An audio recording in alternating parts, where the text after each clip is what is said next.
Assalamu alaikum dear students, welcome once again. I am Dr. Muhammad Irfan Nasir and today we will discuss about the living world in time. What is living world in time? It simply means history of living organism.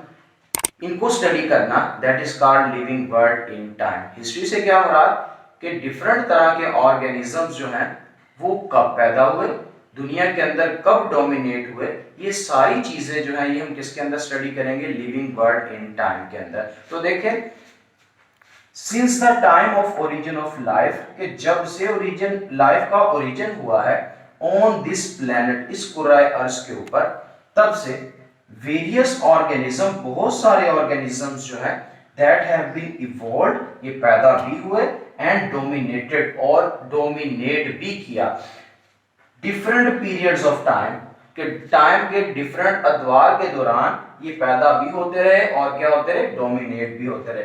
अब यहां पर एक लफ्ज आया geological time chart. इसके बारे में देखते हैं कि जियोलॉजिकल टाइम चार्ट का क्या मतलब है. अगर हम जिक्र करें जियोलॉजी को, it simply mean study of earth, कि अर्थ की स्टडी को क्या नाम दिया जाता है, जियोलॉजी का. टाइम मीन पीरियड और chart mean to organize data, कि किसी डाटा को जब ऑर्गेनाइज कर लिया जाता है दैट बिकम चार्ट, इसे क्या नाम दे दिया जाता है, चार्ट का.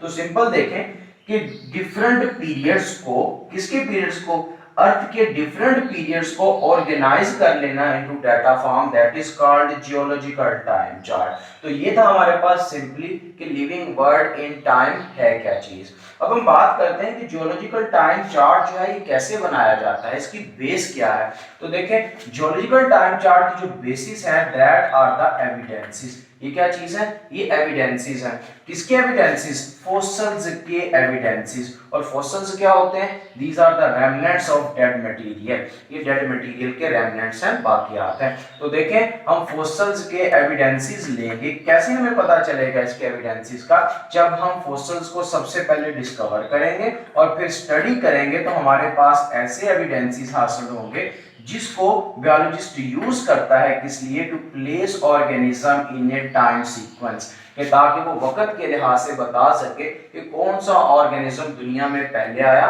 और उसके बाद कौन सा ऑर्गेनिज्म आया. से फॉर एग्जांपल यहां पर हम एग्जांपल लेते हैं वर्टिब्रेट्स की. अगर वर्टिब्रेट्स की बात की जाए तो जो सबसे पहले फॉसिल्स मिले वो मिले फिशेस के.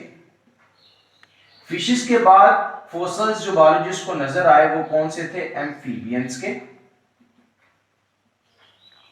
एम्फीबियंस के बाद रेप्टाइल्स के,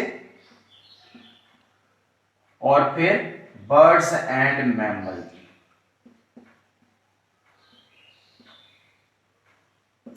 तो एक बायोलॉजिस्ट इस सारे एविडेंसेस से ये अंदाजा लगा सकता है कि जो फिशेस है वो इन सारे वर्टिब्रेट से पहले मौजूद थी और मैमल सबसे एंड पर वजूद में आए. तो ये थी बेसिस किसकी, जियोलॉजिकल टाइम चार्ट की.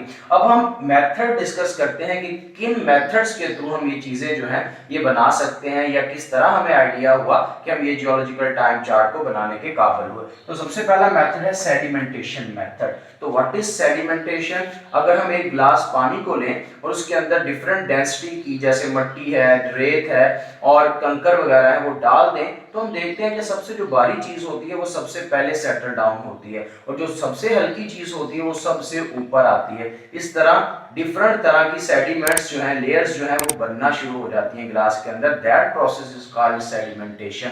तो ये हम सेडिमेंटेशन मेथड को डिस्कस करने से पहले एक छोटी सी एग्जांपल देखते हैं कि से फॉर एग्जांपल मेरे पास ये है surface of earth. Surface of earth के ऊपर लिविंग ऑर्गेनिजम्स जो थे उन्होंने रहना शुरू कर दिया, ए, बी एंड सी.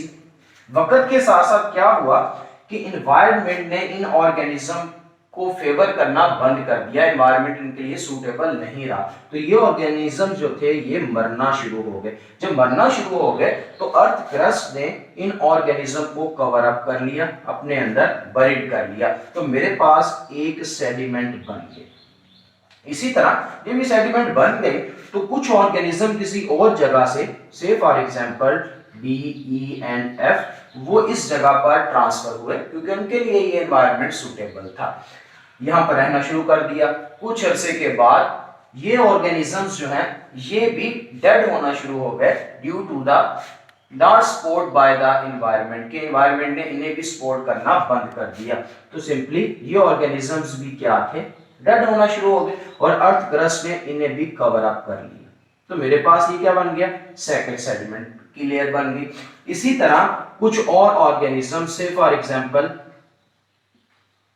ये भी इस दुनिया में आए, ये भी डोमिनेट हुए, लेकिन वक्त के साथ साथ ये भी क्या होते चले गए, डेड हो गए। तो मेरे पास क्या डिफरेंट तरह की जो लेयर्स थी वो बनती चली गई, जिन्हें हम सेडिमेंट्स का नाम दे देते हैं। तो मैं अगर देखूं कि सबसे मेरे पास ओल्डर जो सेडिमेंट है वो कौन सी है, तो मैं कहूंगा मेरे पास जो नंबर 1 है दैट इज ओल्डर 1। जो सबसे न्यू मेरे पास सेडिमेंट है वो कौन सी है, नंबर 3। तो मैं सिंपली बता सकता हूं कि ओल्डर जो मेरे पास सेडिमेंट है इसके अंदर सबसे पहले वाले ऑर्गेनिजम्स थे जो दुनिया में सबसे पुराने थे, और जो न्यू वाली है इसके अंदर ये मैं बता सकता हूं कि मेरे पास जो ऑर्गेनिज्म है वो सबसे रीसेंट फॉर्म के अंदर जो थे वो यहाँ पर मौजूद थे। तो ये थे मेरे पास पहला मेथड कि सेडिमेंटेशन मेथड होता क्या है। इससे हम ये पता चला सकते हैं कि कौन सा ऑर्गेनिज्म पुराना है और कौन सा नया ऑर्गेनिज्म है। अब स्टूडेंट चलते हैं सेकंड मेथड की तरफ, that is radio active method. Radio active method के दो ऑब्जेक्टिव हैं। एक तो हम उससे सेम जैसा कि हमने पहले भी डिस्कस किया कि हम इससे क्या पता चला सकते हैं कि ओल्डर और न्यू ऑर्गेनिजम्स का पता चला सकते हैं। दूसरी हम जो चीज डिस्कस कर सकते हैं, इससे पता चला सकते हैं, वो है एज ऑफ रॉक्स, कि भाई एज ऑफ ऑर्गेनिज्म, कि भाई वो जो हमारे पास सेडिमेंट्स हैं वो कितने साल पुरानी हैं। ये दो चीजें जो हैं वो हम इस मेथड से पता चला सकते हैं। और इस मेथड की खास बात है कि इसके अंदर क्या इस्तेमाल होता है, एक रेडियो एक्टिव मटेरियल इस्तेमाल होता है। रेडियो एक्टिव मटेरियल की दो प्रॉपर्टीज हैं। नंबर 1 कि रेडियो एक्टिव मटेरियल हमेशा क्या चीज पैदा करता है, रेडिएशंस पैदा करता है, और जब वो रेडिएशंस पैदा करता है तो ऑटोमेटिकली इसकी क्वांटिटी के अंदर कमी वाक़या होती है। तो ये बड़ी जरूरी चीजें हैं रेडियो एक्टिव आइसोटोप को इस्तेमाल करने के हवाले से, कि वो रेडिएशन भी खारिज करता हो और दूसरी इसकी क्वांटिटी में कमी वाक़या भी हो। और एक और बड़ी खास बात है कि इसकी कोई ना कोई हाफ लाइफ भी होती है। हाफ लाइफ से क्या मुराद कि से फॉर एग्जांपल मेरे पास ये एक आइसोटोप है, अगर इसकी टोटल लाइफ 100 साल है तो 50 साल के बाद आफ्टर 50 ईयर इसकी जो मिकदार है वो क्या हो जाएगी, आधी रह जाएगी। That is called half life. तो सिंपली रेडियो एक्टिव आइसोटोप से हम किस तरह जो एज है रॉक्स की वो पता चला सकते हैं। तो देखें मेरे पास सेम जैसा कि हमने इधर डिस्कस किया कि सरफेस ऑफ अर्थ मौजूद है,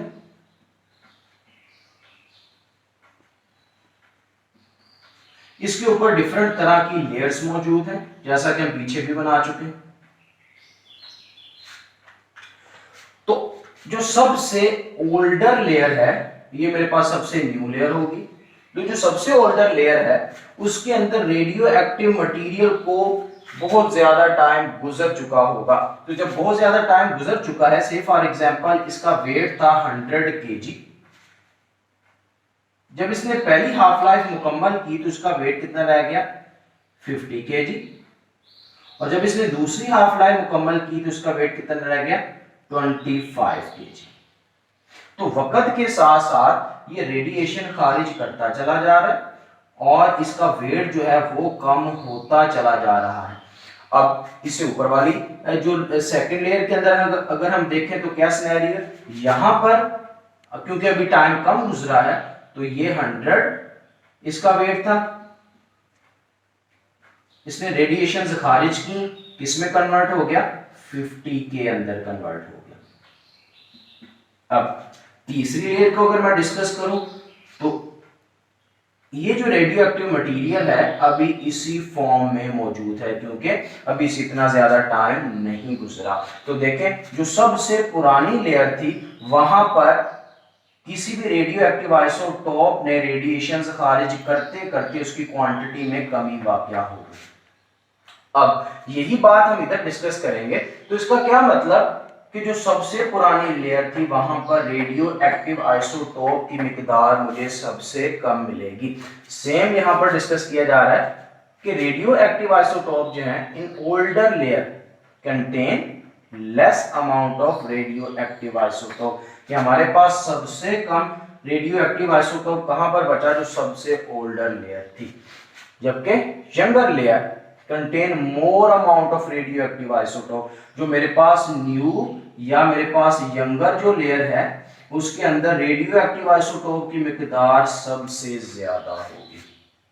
तो इससे क्या बात समझ में आती है, इससे हमें यह समझ में आया कि कंपैरिजन ऑफ दीज लेयर्स, जब इन लेयर्स को आपस में कंपैरिजन किया जाता है, relative age of fossils या rocks can be determined, हम इनकी layers की जो एज है वो डिटरमिन कर सकते हैं।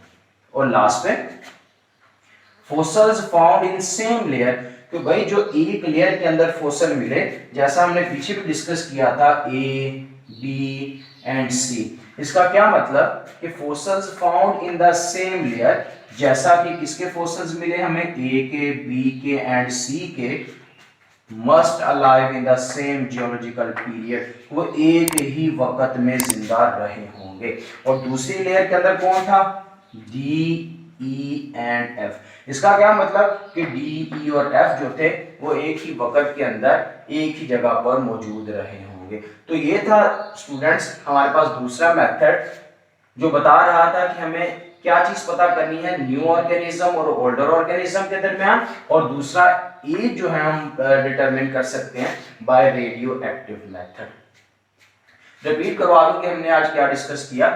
हमने देखा लिविंग वर्ड इन टाइम, ये क्या चीज है, फिर हमने देखा जियोलॉजिकल टाइम चार्ट की बेसिस क्या है, फिर हमने डिस्कस किया कि इसके मेथड कौन कौन से हैं, सबसे पहला सेडिमेंटेशन मेथड और दूसरा हमारे पास रेडियो एक्टिव मेथड। ये था हमारा आज का lecture. Thank you very much.